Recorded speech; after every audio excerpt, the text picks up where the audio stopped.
Handa nang sumuporta si Senate President Tito Soto III sa charter change o CHA-CHA sakaling may magsulong nito sa Senado. Ito ang sinabi ni Soto matapos mabasa ang ilang bahagi ng naging desisyon ng Korte Suprema kahapon. Matatandaang idineklarang unconstitutional ang Articles of Impeachment na inihain ng Kamara laban kay Vice President Sara Duterte.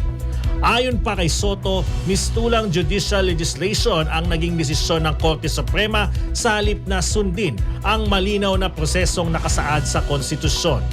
Lumalabas din aniya na binago ng Korte Suprema ang mode of impeachment at hindi rin itinuwid ang ilang factual errors sa desisyon.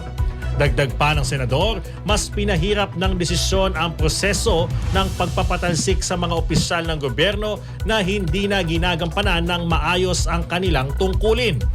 Nagpayag din ng pagtataka si Soto dahil wala man lamang dissenting opinion mula sa mga maestrado at naging unanimous pa ang naging pasya ng Supreme Court.